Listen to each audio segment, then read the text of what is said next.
Everybody, welcome to Rockin' Token Talking. I'm talking to Jimmy Mitchell today, my very oldest friend and wonderful guitar player, musician. And, oh, there he is.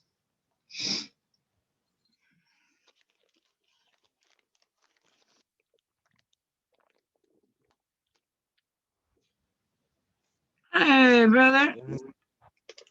And there we go. How you doing? You feeling? I'm doing cool shirt. Thanks. Same to you. I've been trying to afford to buy one for a while, but I can't. They're I don't know. We got some great stores here, like like your version of Target, like Giant Tiger or Walmart, and they're selling all these awesome metal shirts, right?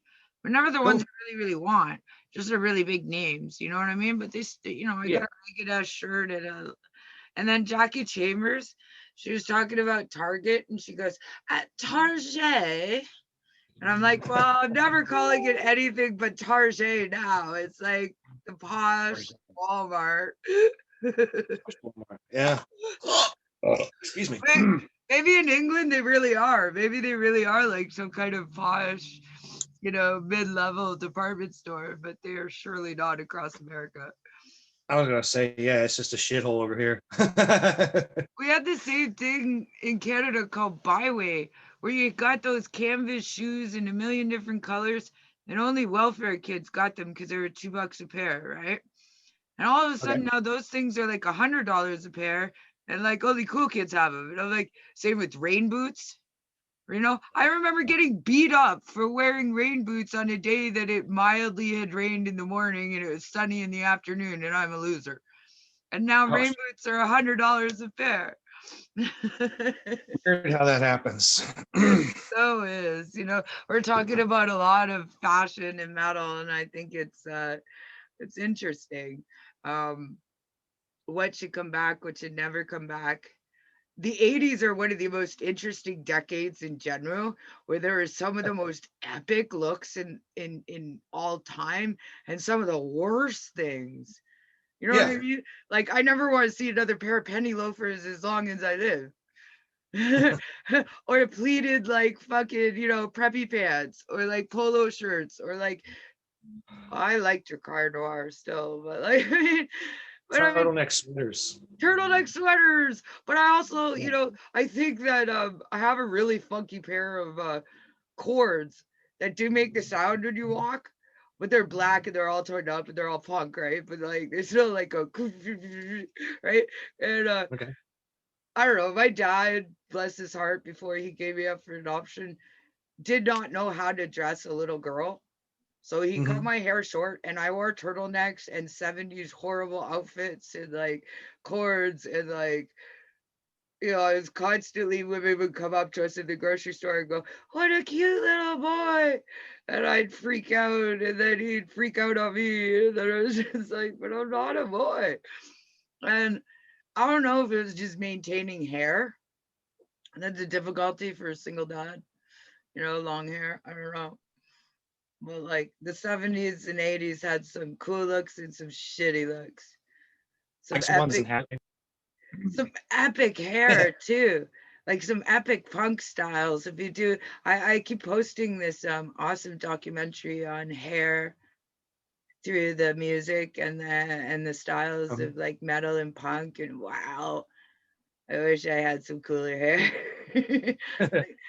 Oh yeah, I mean, don't get me wrong. Some of the guys in metal in the '80s wore wigs. I mean, I can think of a few in particular that were part of the whole LA scene. That definitely wore them on stage. But when they were off stage, some of them had long hair and some of them didn't. But there were definitely guys that if you look at the hair and it's just like, okay, the palm tree thing, where like it was really big and poofy all up here, but it was long and straight down this way. Yeah. And it would be like almost to your waist. Dude, some of those guys that had that kind of thing were actually wearing wigs. I know. Not all. There were a now few. it's so common because of hair extensions and weaves and stuff like that the women have been doing for so long that Yeah. now that all kinds of women are wearing extensions and weaves, and it's really cool to play with your hair, and I think that that's awesome. As somebody who has a complex about losing all my hair, Mhm. and I have people on my support groups who say things like, you should wear it proud. I'm like, fuck you. You do Go what you want, my own whatever way. feels good for you. You know, that's the thing. I mean, the biggest thing about the '80s with the metal thing and the look, it was entertainment. You Mhm, know, mhm. it wasn't just music; it's entertainment. You know, and it was a show, and it was a big production, and I get there was treated lots of lights and explosions and colors, and that yeah, was the thing. I miss it. I love it. I eat it right up. Maybe I'm just cheesy at heart, but like Yeah. I noticed I'll- that I get treated differently. And we did an all women episode talking about perceptions and looks and what you have to have and don't have and Mhm. expectations. But when I take it off and just go to this store, people treat me totally different. It's just in Oh a no. look, it's in a way, I put the hair on and people are more friendly. It's like, what? You know, and I Yeah, I know. That's always been a thing. I mean, it doesn't matter if you're a dude or a chick. I mean, if you look the part of a rocker, people have a tendency to perceive you differently. yeah, So I have a tendency to look that way almost all the time. You yes, know. I will say there's two elements. Looking like a rocker does me a lot of harm and a lot of good, and I will never change. It's not gonna matter, I'm still gonna get dressed the same way every day. But the hair thing was weird. It was like a social experiment on the fact that Mhm. men think women are better if they have long hair, and just the way the world treats you if you look sick. You know, Well, they'll yeah, not look you in I the know what you eye, mean. they'll cross the street, they'll be overly nice, or it's just weird. You're just not treated normal. And then I put this on and people treat me like a normal person. It's weird. But today I go to the bank and all of a sudden I'm standing there, I'm trying to pull out my rent money. Everything goes blurry. I can't see the numbers, I can't see the letters. I wake up on the floor. This is a cataplexy attack. It happens to either part or my whole body. Uh-huh. I end up I'm aware too. That's the thing. Sometimes I can move my eyes, sometimes I can't, but I'm fully conscious, right? Mhm. Yeah. Everybody mistakes me for a drug addict. I see this woman out of the corner of my eye charging at me who works at the bank. She's standing over me going, if you don't get up and leave right now, I'm calling the police. And for 2 minutes, I'm paralyzed on the ground and I physically cannot move a muscle. All I can do is cry. By the time I'm able to move, it takes a minute or two, and then I'm fully fine. It's such a weird thing. Hmm.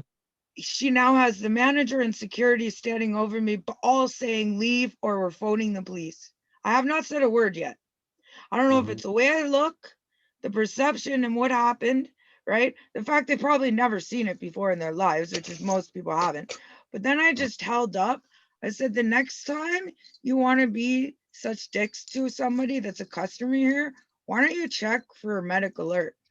I wear the longest medical alert bracelet in the world, you know? Hmm. And before you think somebody could be having a seizure, an episode, anything, you should fucking double check.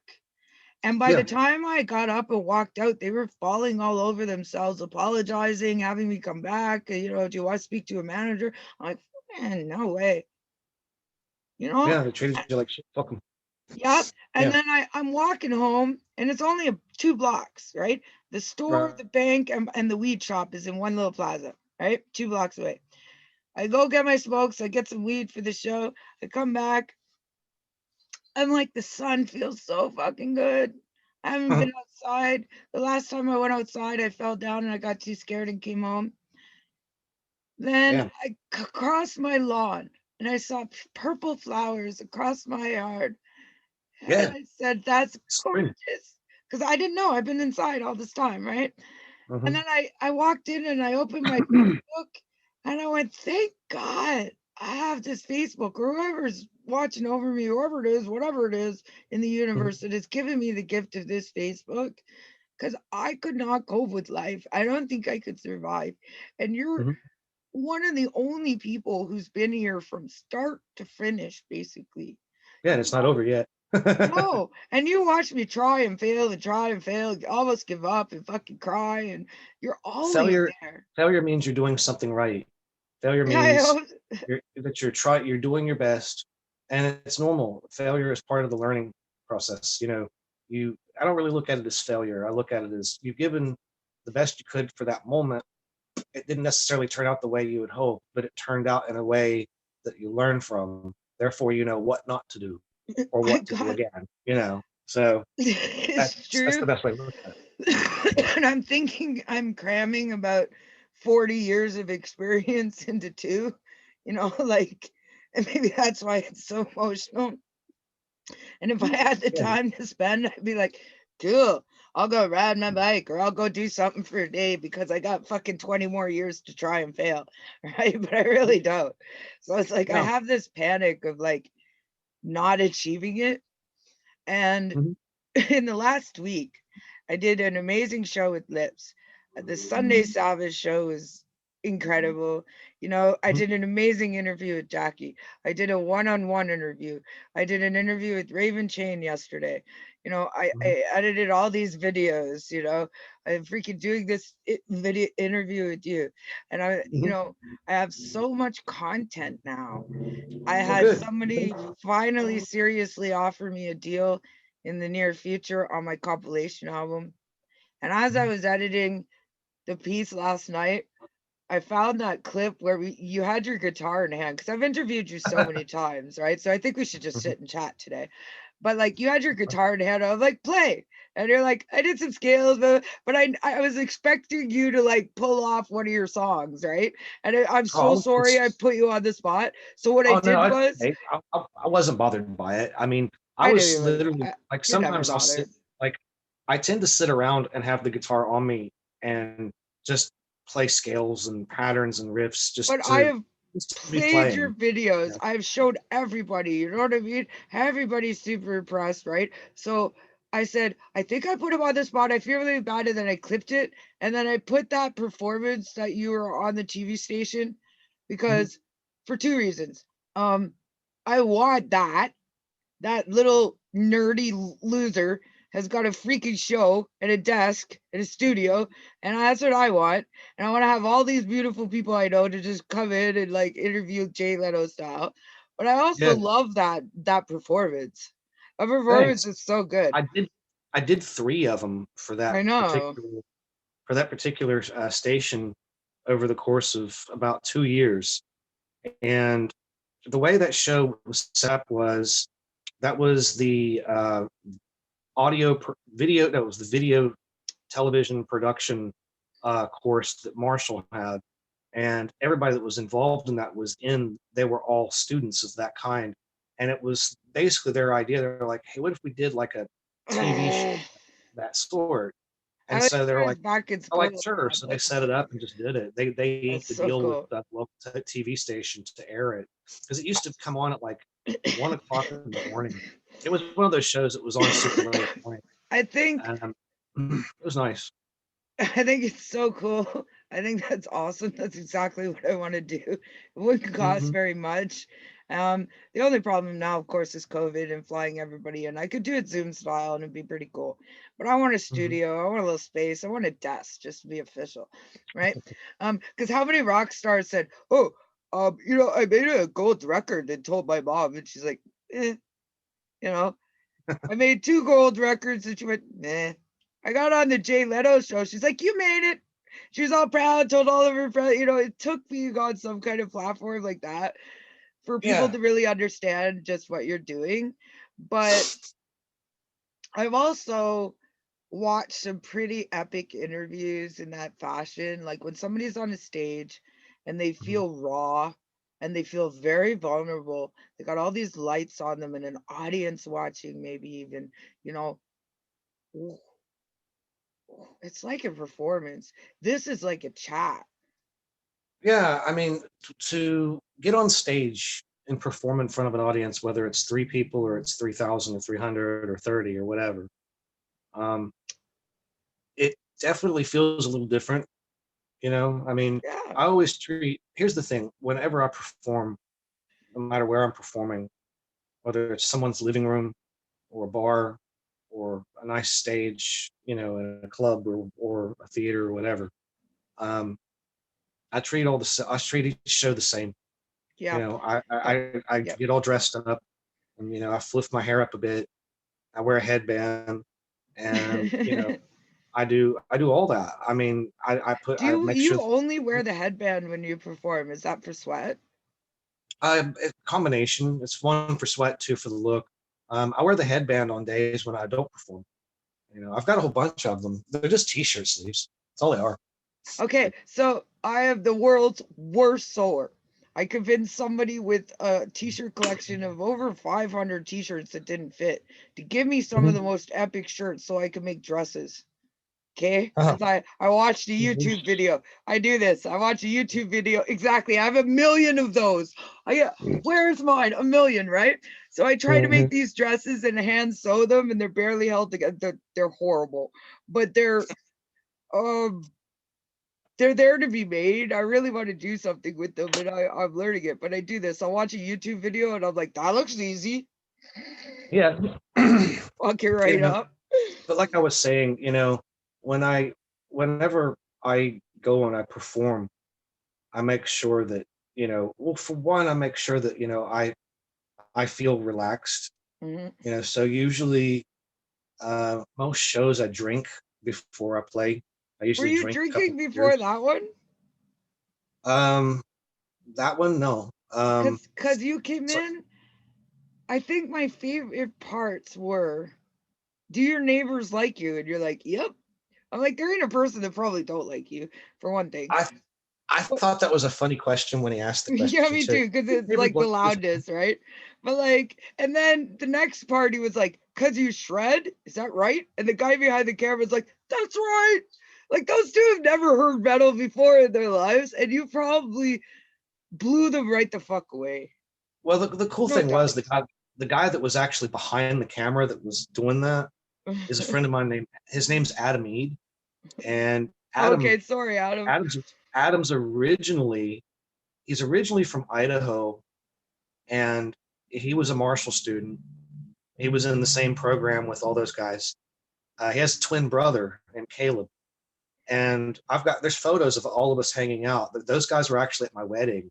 Um, We'll get to they're that in a sec. I want to ask you about that. they were the twin. They're the metal twins. But actually, the cool thing is that I'm getting at Are is they that actually twins? yeah, there's a set of twin brothers. They're called La, la. Sorry, Alex. metal. Um, And I Caleb, just not Caleb, but Adam. Adam actually lives in Madrid. He lives in Spain. He moved over to okay. Europe about 10 years ago. Okay, so at least they live in different countries. But like, out of all, I Mhm. love Circus Freaks. My very first crush was on the Wolf Boy, the guy who has all the facial hair, right? Like that's Yeah. where my hair fetish started, I think. And it never stopped, right? But like out of all the freaks in the world, I think twins are the freakiest. If they were conjoined or like there was half a head sticking out the back, I think that would be less freaky to hang out with than two people just sitting there that look the same, that are the same, that aren't the same. Like it just Well, the funny thing about those two guys when I would hang out with them is that Adam was always very, "Hey, what's going on?" And Caleb was always, "Hey, what's going on?" You know, every it was set always of funny. twins, I'm like, they're Yeah, total it was like, opposites. yeah, there was the total opposite, you know, day and night. It's funny because, like, I think, yeah, one dude had a Kiss tattoo on one arm, and the other guy had a Judas Priest tattoo on the other arm. Oh, that's very And that's distinguishable. how you could. That was another way you could tell them apart. Well, Adam also would wear his hair down more, and Caleb would tie his back. They both had the exact same length of hair, and they had the same facial hair. Oh, And freaky. you know, they were cool, Freaky. great But guys. I And have a Adam actually, he has a show kind of like what you're doing in a oh cool. way. Let's Only he does more of a podcast with music. He has something he does every Sunday. It's called the Sunday Hangover Special, cool. and he Well, link yeah us up, man. Have him on the yeah show. Like you're supposed to be helping me get interviews. yeah. Cause like now, cause you know what happened? This is like, Kelly, let's do this great show. And I'm like, that's so awesome. And until I started saying, I reached out to the guy from the Devin Townsend project Mhm. 2 years ago. I think it Yeah. was, right? When I Sometimes it takes first a while. started, right? Maybe. Uh, And I've been trying all over the internet. Every YouTube video, I posted it a million times. My first radio show was all on unstrapping with no interview. And he goes, so sorry. And I'm like, it's fine, totally fine. Oh my God, holy shit, I finally did it, right? And when I right. interviewed Jen and I interviewed Byron, all my friends from childhood kind of laughed at me. Right now, I'm getting legit. And it wasn't until I could say, you want to be on the show with Lips, that people really started to pay attention, right? And they all want to meet him. He's such an awesome person. But he only gives me Thanks. 1 hour a week, and that's 4:30 on Friday. Mhm. Everybody's busy 4:30 on Friday. So I thought, why not make this harder? And I said, oh, I met Jackie and I loved her so much, and I want to focus on some British influence music, and like just do cool stuff with her. So I'm like, Mondays. And then people are like, Mondays, I work 9 to 5. Right? I'm like, Yeah, shit. yeah, I Okay. know you run into that because like I wanted to be on some of the Friday gigs with I you, know you and then I can't. couldn't, and then And I then couldn't because I had to go and because where I don't have a car right now, my yeah, brother was like, "Hey man, I don't have his daughter. He doesn't have his daughter Sydney on Fridays usually, so he's like, let's go DoorDash from 4 until 10." exactly. And Somebody, I'm like, everybody's got so, something, right? They can't make yeah. those 2 dates, and I have two of the most awesome people, and I'm like, oh shit. Okay, Actually, this so Friday I'm free. cool. You're gonna be on this Friday with some awesome people, I promise. Please, please, please, please, I'll do the please. best I can. I'll do the best I can. I'll say that. I I'll do don't the care best I if you're in can. a parking lot, you're walking, you're at the grocery store, just click on, because lots of people have been doing that. Because I don't know Okay. how many more I can really do. And I can't stress it enough. Hmm. People miss or whatever, and I just can't stress it. But my point was, I'm like, Friday, Monday, I'm like, you can't get on? Okay, I'll do a Sunday show. And then Sean, my friend Sean, who's been there like you from the start, he's the Hmm. whole Sister Kill Cycle team. They edit all of my podcasts. Roy does the tech side to everything I do, whether we fail beautifully or not. And he puts Hmm. so much time into it. So like Sean's like, I work 6 days a week. I will give you my one day off to do interviews. And I was like crying. We missed the first week he got called into work. The next week, um, everybody who was famous had to reschedule. We did an amazing interview. I, lost power halfway through, of course, Hmm. right? Only a Right. once a week window, right? I lose power halfway through the internet, it crashes. I go into a seizure. They finish the interview beautifully, and 2 hours later, I'm like, "How'd it go?" They're like, "Awesome." So my luck is like by chance, and the most beautiful things happen by chance. So Yeah, now that's true. I'm trying to get 20 people a week because I'm trying to interview multiple people. Then I have to get backups because for some reason people will be like, I'll do it. They're there that day. And then they chicken out. Wow. And then I've Yeah, saved their I haven't ever spot. chickened out. I've just always had, something that came up and I couldn't do it. It's like, But do that's you the have only any reason. advice to anybody? Because you did it for me. I Mhm. remember like I interviewed Thomas Fickstrom, which was my first big interview, and I was all alone and had my radio show, and I cried through the whole thing. I cried through the Byron episode. I cried through the Jed Simon one. I went into episodes, but the Billy Sheehan one, right Mhm. before, man, I threw up. I was like I remember. shaking. And you said the most beautiful words. They're only human beings who happen to do Yeah, one thing exceptionally well. yeah, that's it. And it stuck with me, dude. It really did. And Cool. I did the interview and it was in audio. And I said, Billy, as soon as it was over and I hit to re listen, I went, Billy, I fucked up. I said, I accidentally only recorded my side of the conversation. So it sounds like me talking to myself and then long pauses. I'm like, what the fuck? And I was crying. He goes, oh, girl, don't worry about it. I said, you'll do another one? He goes, yeah. Yeah. So we Yeah. got to do a Billy Sheehan's video down there. one, Yeah. but You know. on the next one, and I got to see his guitar, which the first one I was only in audio. They got put up in audio anyways, but I Mhm. could see him. And ever since that day, he talks to me every day. That's cool. And it Yeah, he's a good happens guy. over and over and over again on my page that they're not just interviews, they become people like you. Yeah. And the farther I go, that's why, like, when Tony Dolan, who's done so much for me recently, said, "What are you trying to do with these?" Mm-hmm. And I said, "I think I'm beyond trying to get the medical care I need. Like, it's been 2 years. I really just don't think raising the money for that is as important as syndication and spreading this around, helping and getting record deals, and just helping and sharing all the people on these pages. That is my goal now. So if it gets picked up, I want to take everybody with me, like I've always said. And there's Yeah. been people who have treated me really bad on the way. They've laughed at me. They thought they were too good, and I still will bring them on no matter what. Because that's what this show is supposed to be about: accepting, learning, love, and growing. And you Mm-hmm. say it all the time. You put out such positive messages to the world, not only through your music, but through your person. Like, I see Yeah. your posts all the time. And it's funny, I'm so busy now, I have no time to even scroll my home. I haven't scrolled my home in probably 4 or 5 months. Mm. So I feel really Yep. bad that I'm not liking stuff, but I do see those like Oh, positive, it's okay. I'm not. positive stuff. I don't worry about any of that kind of thing. It's like, when I post messages on Facebook, hello or whatever it is I say, um, I'm just doing it. I'm just in the moment, and I say what I say Me and I too. leave it. I just leave it there. And, if people like it, great. And if they just look at it and go, oh, I like it, but they don't click like, it's no big deal. And if people hate it, That's weirding so, me out. Maybe you're a little bit more famous than me, been dealing with this a little bit longer. So at first it'd be my friends that I knew, right? And they'd hit a right. like, and I'd be like, ah, they listen to me. Then it was like it grew and grew, and now it's like 100 people will watch him, and 5 people will hit a like, and one person will comment. I'm like, that's weird. Who's looking at me, right? It Now happens. I made that one that I put in the video of my breakdown after I lost my sponsorship and an opportunity, and I was totally broken.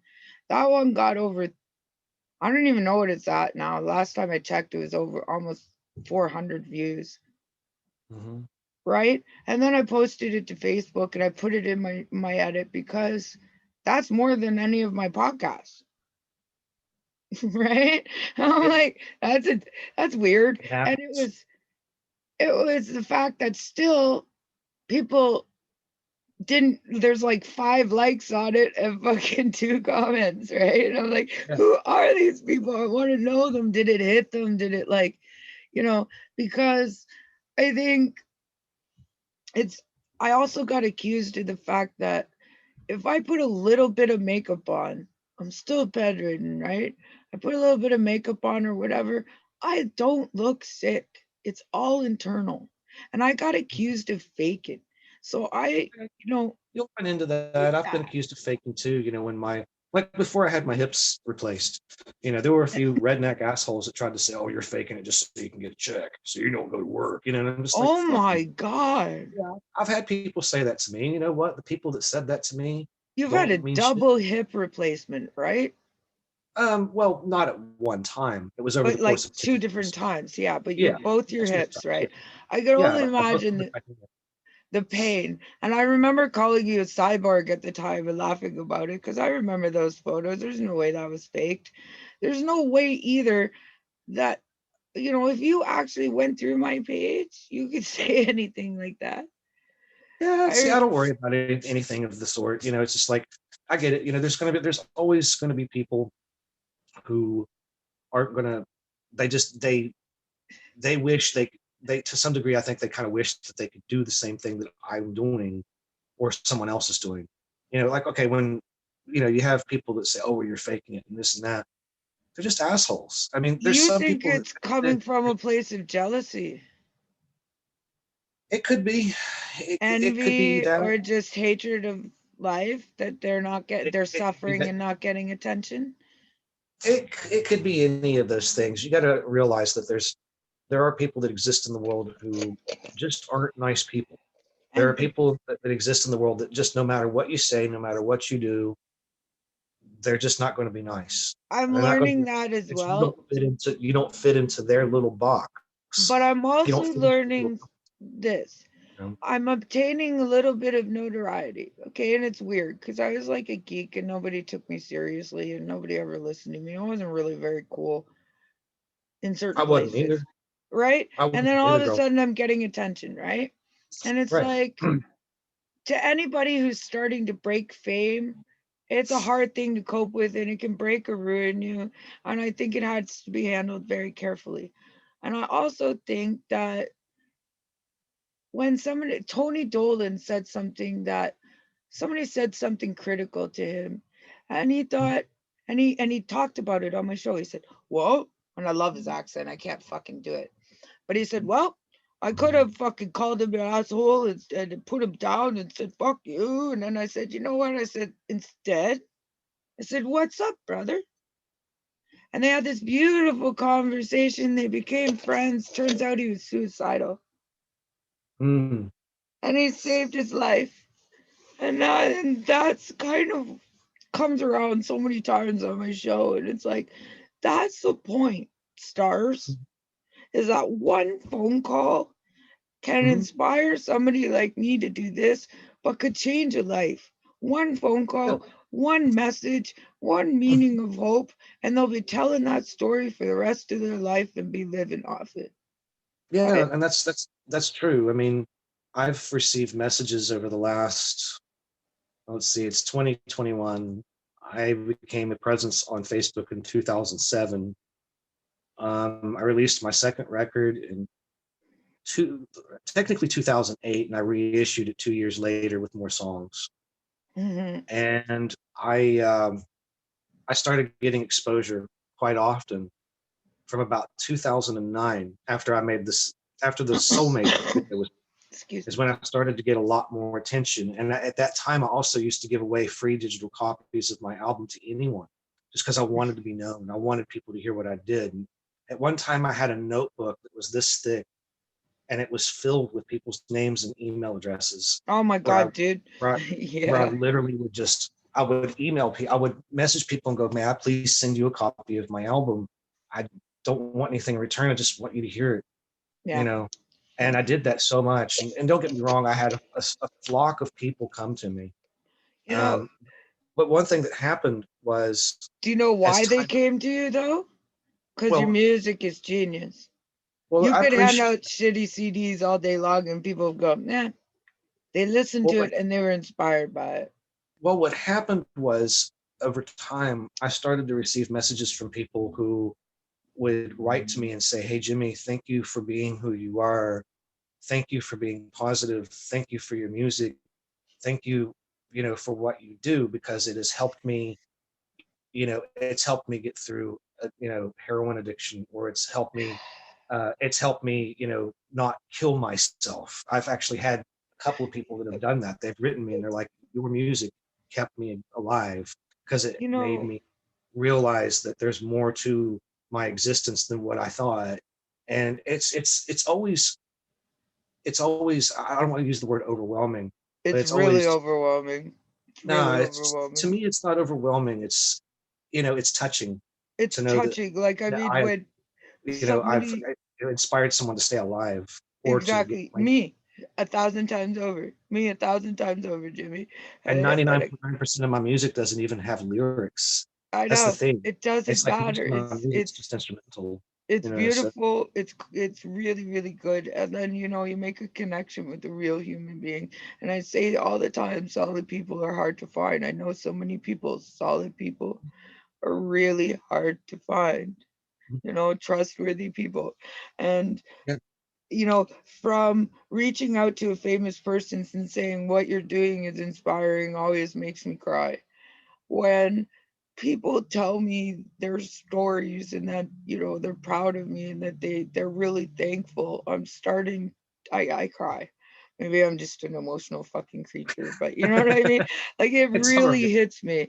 And then when a star says, yeah, I'll do your show, I'll be involved in the rare disease meet, I'll do all these wonderful things for you, I can't take it. Like, it's too Well, good not to be just let it go. shared. Thank you. Just maybe take a deep breath. Go.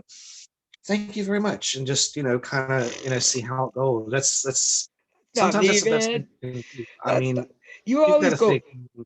you always go cool or thumbs up, Yeah, smooth, right? You know what I mean? yeah, And then we have these great chats, but it's like, yeah. I don't know how to do that. I send like 12 You just do messages it. of crying thank yous, right? You know, because like it does mean so much. You know, the fact that I've become friends with these people, you know, I mean, like having nicknames and stuff, you know, it's I can really relate cool. to what you're saying there. Actually, I can completely relate to that because nowadays, And they're with what heroes. with the album that I've been working on for the past year and a half or so, Jan Eckert, the bass player, is he and I have become very good friends. But um, Jan is from the band Iron Savior, and he also played for the band Master Plan. Yeah, And Iron Savior and Master Plan all over Europe and Japan and South America. That's big shit. yeah, That's yeah. that's You power know, that's power metal royalty. And I've so yeah, and I'm friends with Ralph Sheepers from Primal Fear, the singer, I mean, and once you start Tom meeting Noon, all those guys. people So that you highly respect, people that you listen to, people that have influenced your life, and you get to fucking tell them so and then work with them, holy motherfucking shit. oh yeah, it's cool. I mean, and I have It's too much. and I'll be honest with you, with each one of them, I have had my nerd out moment for like 5 seconds. Where Yeah. I'm like, okay, dude, I got to say this real quick, and they're like, okay, Jimmy, say it, and I tell them, they're like, that's cool, and that's it, and it's Yeah, like, but you know what? I don't play an instrument. I can't relate to them on any other level than talking to them and telling them how cool they are, right? That's my whole stick. But it is amazing. And one of the people was Joe Stump. And you showed me him so long ago, and it was like mental. The fact that they're doing something with Girl School right now, that was the last post I saw on his page, and I still can't get his attention. You know what I mean? I don't feel really, alone. It's hard for me to get. I know, I It's hard know. for me to get him too, and I know him really well. But the It's fact that really Girl hard. School is It's hard working for with me. them, It's hard for Matt. It's hard for everybody I know to reach him, and it's only because okay, due to the COVID situation up where he lives in Boston, Massachusetts, yeah, I and know. COVID laws are so strict there, and he works for Berkeley, Yeah, so I he know. has to basically he is so bogged down with his lessons. The fact that he's just finished a new solo record and he's trying to get that out, and he's also he's got oh shit, Tower of Babel. That's another project he's in. It's Okay, Jimmy, very Jimmy, rainbow. he Yeah, promised to do the interview months ago, right? I keep poking him. I'm really, really sick now, and I don't know how many more I can do. And he's doing something with my co-host. yeah. Give it time, because I mean I'll be I able to don't. talk to him at some point. I I'm put it to not you this saying way. you have to. I'm not saying you have to. This is just, the struggle Yeah, sometimes is just that, put him on the shoulder and saying, "Hey, do this thing for Kelly." And I totally get it, because like he's just so hard to get, because he's so bogged down with his lesson plans. Because like I mean, literally, he teaches at a college, but what so I'm like trying to teach people is that he, on his way, on his drive, getting gas, just saying, "Hey, Kelly, hey, Jackie, love what you do," anything. mhm. It's the fact that people think they need to sit down like this with me, and they really don't. Anything they can do, a half an hour, 10 minutes, whatever, that's the point. And it's the point that I'm trying to gather as much content as I can so I can take a freaking break because Yeah, I'm I mean, I'll be bedridden. honest with you. Joe's somebody that once I get the chance to actually speak with him again, because Yeah. I had messaged him a couple weeks back, just letting him know, hey, I'll have more stuff to do here soon. And I told him, I said, I can't wait to hear your new record. And I'd mentioned that me, him, and Matt were going to work on doing shows. And he had wrote me back. He's like, I'll call you sometime soon But so we can that, probably. but we have been planning to That's do been these weeks for ago. weeks. Yeah, I but know. this And is, that's what the way it is with Joe. I He won't put waits. this in the interview, Jimmy, but we've been trying to do this now for 5 weeks. And if I you know. talked to him 2 weeks ago, you should have put that in the email. Well, my email was very short, but he had But you should messaged me have put back. it He's in like, the I'm going to mail. call you. And he just didn't. It's like, and Matt's had the same thing too. It's like everybody I know that tries to reach out to him, where he's just so bogged down with everything going on. Billy He's Sheehan uh, apologized that he didn't personally call me on his birthday, and he had 6 hours of birthday thank yous to go through. He Oh wow, apologized for not calling me. So that's really somebody cool. like that, Hmm. come on, everybody. And Well, I'm the just people saying, sitting show around somebody, just going, give him time, you'll get him. You but know, there's people sitting around going, I can do it next week. I'll go to the grocery store. I'm gonna go do this. And I'm like, no, freakers, because I want to take a break. Try to get 20 people a week for the past 5 weeks. It was just like drove me insane. actually, I'll be honest with you. I think what you're doing and what you want to keep doing is going to pick up once summer hits, because bands are going to start touring and bands are going to start playing shows. And at least I don't know. in America, it's already happening. It's They already happening are, here. but they're not And going to I be think that, doing big festivals. They're not going to be doing no, big actually, that events in is happening. arenas. No, that's the thing. The festivals are happening. Where? Festivals are happening in Florida. Festivals are happening in Michigan. They're Oh happening in yeah, yeah, places. small state Yeah, Florida. But like no, Vakken, all the international festivals are canceled for the year, right? yeah, those unfortunately, yes, Bloodstock and Mhm. Bloodstock, Hellfest, Vaca, uh, Download Festival, all those unfortunately are canceled. But over here in the States, we've still got the extreme What about Metal in the possibility. Mountains? Metal in the Mountains, yeah, I saw that that's going to happen, which is really fucking crazy to think that there's a fucking festival in my state. It's like See? See? And then a I metal think festival in West Virginia, because I remember when the first one happened. The first one happened, I think, 2 years ago, there's and a some buddies of thriving mine, metal community there. well, some buddies of mine went, and I mean, it's literally in the middle of fucking nowhere. Like, Yeah. really, it's in the middle of nowhere. That's where the best festivals are, man. And they had all these bands come, and it was like one stage, and there was about 150 people. You know, that was it. It was like Oh 150 people, man. and That would have people been are like, "What the awesome. fuck?" You know, this is crazy that there's this festival with these, mid-level, and low-level bands. The low level doesn't mean they're bad. It just means that they're new and they're up and coming, and they're trying to get out. And they were out there playing. And the next thing I know, Karina from, Rage Breed and all that, she had mentioned to me, she's like, "Have you ever been to Metal in the Mountains?" And I'm like, "No." I said, "You know about that?" She goes, "Oh yeah." She goes, "That's all Yes. everybody over here wants to do is come from overseas and come to that." And I'm like, "Really?" And Hmm. then I saw the lineup for this year, and they've got a fuck ton of like metalcore and post-hardcore and death metal and black metal bands playing. And I'm Well, like, fucking I'm go. it's Fucking like I go. don't know. I may or may not, because I'd even mentioned to somebody, I said, "What do I have to do to play there?" You Yeah, know, no shit. I would. I'd do it in a heartbeat. I'd be like, "Fuck, I'll play to my backing tracks. I don't give a fuck. I'll stand out there for 45 minutes and just rip, to some backing tracks And and maybe that's get the booed thing. I think that or have beer bottles thrown at me or something. I don't care. You who know, cares, man? Do it anyways. Like it's like, I think that's been one of the hardest parts about promoting you or getting any deal for you or whatever is the fact that you are a solo artist and getting people to pay attention, even though you work with so many different people. Like it's yeah, retarded, but right? But you're like yeah, the Steve Vai, and trying to sell a Steve Vai that hasn't been Steve Vai for 20 years is really difficult. Like you have been, but not in yeah, the public eye, right? It's yeah. very, See, very that's why difficult. I can't Very, wait to very get difficult. new stuff out. I had messaged one of the singers today and said, "Hey, dude, originally I was going to have him do two songs. Now I'm just going to have him do the one, because there's one song this guy's doing called Virtual Asylum. It's a real fast power metal song, real epic." And Right. I said, "Dude, just concentrate on that one, since that's the one that he was writing the lyrics to, and pretty much all the vocal melodies." And I gave him the option to do one other one that Claudia Pearl was also on. And over time, I got to thinking, I'm like, man, I really like what Claudia did. I don't want too much of it to change. Mhm. So what I'm going to do, and I wrote him today. I said, "Hey, dude," I said, "don't worry about doing Tale of a Fallen Man."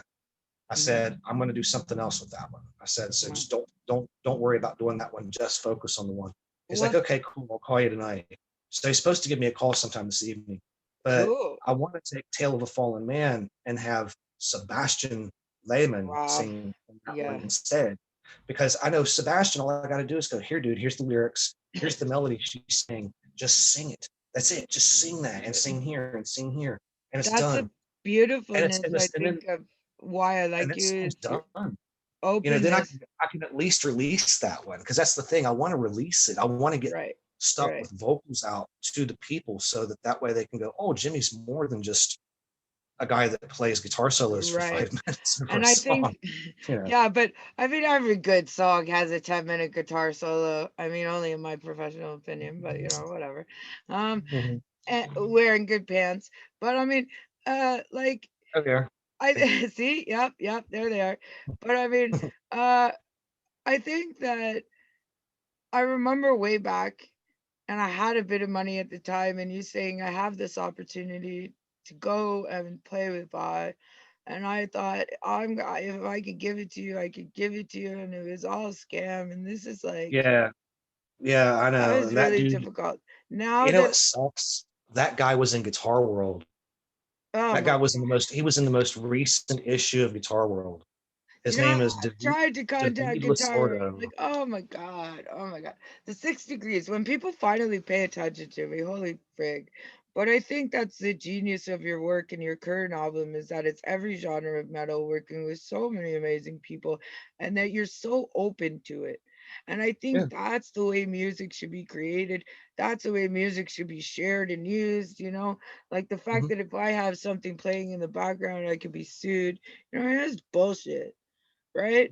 I mean, I think that Studio One was one of the best like labels in history where everything's used and free and going back so long, and it's touched so much music. Like it's unbelievable from reggae to rock to fucking metal that people don't even know. And I think that's the way it should be. It's all about love and sharing and growing and just working with as many people because you never know what could be born of it. Yeah, exactly. I mean, and I've learned one thing, is that heavy metal music is eternal. It doesn't matter how popular it gets in the mainstream or not, it's going to exist.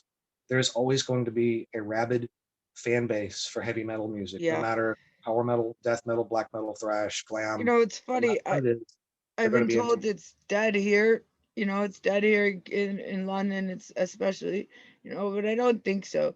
I think that the venues are gone and the concerts are gone and they're so expensive and yada yada yada. But the actual hardcore fans are everywhere, man, and they live large and they live strong, and they will never die.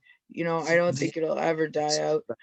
And we're I, breeding new generations of metal fans, so I don't yeah, think it's ever going away. I there's really always don't. going to be a kid somewhere who's going to discover Iron Maiden or Venom Yeah. or Dimmu Borgir or Hammerfall or Gamma Ray or Primal Fear or Blind Guardian Okay, through a so friend or something, and hear it for the first time and go, "What's that?" And great then be hooked. memes out or like reaction videos, right? Of like an 18-year-old kid or like somebody who's never listened to Pantera ever before in their entire life, listening to their whole discography, right? And then Yeah, reacting to it. And they get hundreds of thousands of views. And I mean, it's comical, but like yeah, not so that's much spreading content. metal right there. Maybe I You know, should try that, right? go But I for it. mean, imagine going back in time and hearing Judas Priest for the first time. I remember it. I I do. know, me too. But I mean, imagine re-experiencing it. Oh, it'd be great. I mean, Oh, I frick. was Or any four. of them, any I of was them. four turning five. I'm Yeah. 45 years old. I was four getting ready to turn five when I heard Judas Priest for the first time. And that was the Unleashed in the East Live in Japan record. Wow. And my dad had it on vinyl. And I remember it being played Oh, on the bless stereo. your dad. I was instantly hooked, not only by the sound, but by the look. By the Long look, yeah. hair, Yep. leather, studs, all that stuff. All the That spoke. metal.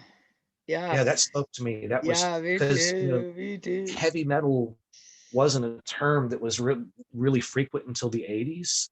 Yep, for And, sure. you know, and then of course everything else that would come afterwards, Ozzy Osbourne, Dio, Iron Maiden, Saxon, Twisted Sister, Motley Crue, Metallica, the Scorpions, Anthrax, Slayer, Megadeth, Motorhead, Venom. I mean, everything that And was the talking to all those people from their careers from the 80s to now, you know what I Mhm. mean? How much has changed, what they've gone through is such an incredible experience because it was part of my childhood. And I remember watching every episode of Much Music. We've got 1 hour of metal, right? And the rest of it was crap. right? And just sitting there like shaking, waiting for it. You know what I mean? Wishing that that was my life, and here it fucking is, right? Yeah, in the late '80s here in America, we had Headbangers Ball, which Yeah, I started in know. I watch a lot of old 1987. episodes of that stuff, and I watch a lot of It old was cool. episodes of Much, and I, I'm very beloved to Toronto and all the stuff that comes out of it. That's it's really involved in music and art and film, and I kind of want to pull comedians and a few actors and people who are like influential in metal in some sort of way or would be interesting to combine. But again, it's like I know somebody who you should interview. Um, I'll have to reach out to her. You should interview Jasmine St. Clair. okay, well, you reach out You to know who her. she Man, is? this is the thing. I'm making 150 messages a day, editing video, doing so much, and I feel like I'm going out of my mind. Like, Do me I a had one favor and remind me. podcaster go, I do one a month, man. One a month. I interview one person, like, and it takes all my life. He's like, what do Yeah. you do? And I'm like, I don't know, but it's working. And you're right. Hey, check this out. How do you feel about? Okay, Jasmine St. Clair was a porn star at one time, and she always loved heavy metal. I've actually met her once. She is a metalhead, and she got out of the adult film industry. She went into like the Gorgeous Ladies of Wrestling thing there for a while, Mhm. and she was doing like an online radio show. As a matter of I'd fact, love to have her. Yeah, man. Love to yeah, I have her. was actually hooking her up with music at one point. She would write me and go, "Hey, do you have any Motorhead? Do you have any of this? Do you have any of that?" I'm Oh like, my "Yeah, God. what do you want?" Come chat. And I would Oh just my email God. her. Okay. So last week I decided me and Jackie were going to do an all female episode of Rock and Token Talking, and then we're going to leave it alone. Because it Mhm. shouldn't fucking matter what gender you are, what color you are, what fucking race you Yeah, are. It exactly. just should matter what music you make, right? So Yeah, I it's went through about all heavy that. metal. We talked to a lot of different women in a lot of different lifestyles, doing a lot of different stuff, and all making great metal music. Why you didn't mention that before? But when I did the first It just taping, didn't come to mind until now. You mentioned you like somebody that was maybe inspirational or influential. Well, something I thought of was like, well, in metal, something that's very influential, very inspirational is women. yeah, I know, Women, I know. women. Because the majority of the Behind metal and in front of guys. the scenes and as partners and wives and whatever. But I Yeah. mean, it was interesting. But the first taping, a few people didn't show up, so I had to do retapings. But the first taping, I thought I'm gonna go out into the real world, which is my living room, right? And I All right. unplugged everything and I did the interview out there. And for some reason, it didn't use my good camera, it used my shitty camera, and it only recorded me. So, like, I'm asking them great questions and it's not going back and forth like it usually does. And I'm like, Mhm. damn it, I gotta redo it all.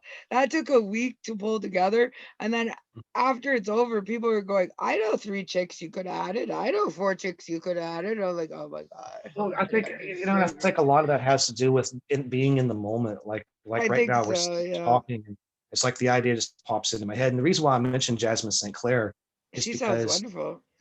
well, she's also been she's been on a couple of home videos for heavy metal where she's interviewed artists and stuff, kind of like what you're doing. Awesome. And she was even a model. I want to say for I think BC Rich Guitars And I'm or curious to talk the to her coffin because case. Yeah, the coffin case, I think, is what she was one actually of the modeling on. one of the issues with one of the jobs I actually got, and one of the reasons which sparked my argument and then quittal, was the fact that I instantly got added to a page and the demand to get dressed up in sexy metal shirts, which I didn't have a lot of at the time, and I was very, very sick, and to just take lots of shots of like, no. I'm like, that is not how I work. That No, is not that's how cool. I work. The fact that maybe might be good looking or not shouldn't matter. I'm very curious to talk to her, very curious on her perspective, very curious about her career now. And I Mhm. think that there's no judgment for me on Yeah, anybody I'll be on honest. anything, right? I'll be honest. I don't know. I don't know if anybody ever really brings up her adult film career. I mean, she was only in the adult film industry for a few years. I won't even ask But her about it, and I will edit this out if it make whatever. yeah, But I mean, it's just interesting that that women trying to interview, trying to get involved, trying to like it, being taken seriously. I mean, there's usually like when you go to a concert, tons of gorgeous women that are usually there as girlfriends and three really fucking avid chick metalhead fans, right? So I just want to meet more, get to know more, and I'll tell you what, girls. when the tours, when all the borders open back up and all the tours start back up, one band that you should totally go see live, not only for the live experience of seeing the band, but experiencing being around the audience, is Yes. Amon Oh Amarth. God, it's so incredible, and I Well, think the reason why I say it is because Amon Amarth, there's actually been a poll done, and at one time, I there's think more it was women. There's more women. 2008, maybe 2008, But 2009, somewhere in there. Amon Amarth, the thing they found out about Amon Amarth when they would look at the audience is that 60% of the audience was women. yep, yep, yep. I That totally was agree. I and that think was unheard of in extreme metal. It was yeah, I unheard of think it's to go to an extreme changing. metal and see so I many women. think it's You know, growing. I think it's beautiful. But when you go back to like 80s and 90s metal, and I went to all those shows, I was the only fucking girl there. That's why I got pulled backstage with Pantera, is because we were the only two girls there out of 100 people. They were very, very starting out then, right? But like I remember, and now it's definitely grown and changed and turned into a whole world of awesomeness that I really want to share. But it's the women that I it's a little bit harder to be taken seriously still. I mean, girl school, I, 40 years, it's still hard to be taken seriously. That's bullshit. And she I know. said, I've approached festivals and they're like, oh, we already have our token chick band. We've got like 200 bands. And they're like, we already have our token chick band. Like you can only have one female group per festival. That's I ridiculous. don't. That doesn't make any sense to me. I think if a band rocks, they should be on They the stage. freaking I don't. I don't. I rock. don't give a shit. I And don't care. their ability to play, their quality, their level, their experience, who they've worked with. I mean, who the fuck? They're way better than half the people they probably had on the festival, which Yeah, is insulting. And I you know, think that actually, Metal in the Mountains, the Butcher Babies are one of the yeah. headlining acts for Metal in the Mountains this year, and I saw that. I was like, really, the Butcher Babies are playing? Wow, that's pretty And I cool. mean, and I I'm not bet particularly a fan of the band, but it's just good to see that they're going to be on that festival. So I hope now they do well. You know, talking about no women in the audience, she mentioned the fact that they did an all-female festival. So all the promoters, all the people involved, everybody going, no men allowed. It was just all women, right? And she goes, I played, and the audience reaction was so weird because oh, you can't hear me. Okay, we gotta shut off then. I gotta restart my there's nothing I can do. All right, Jimmy, love you, brother. Bye.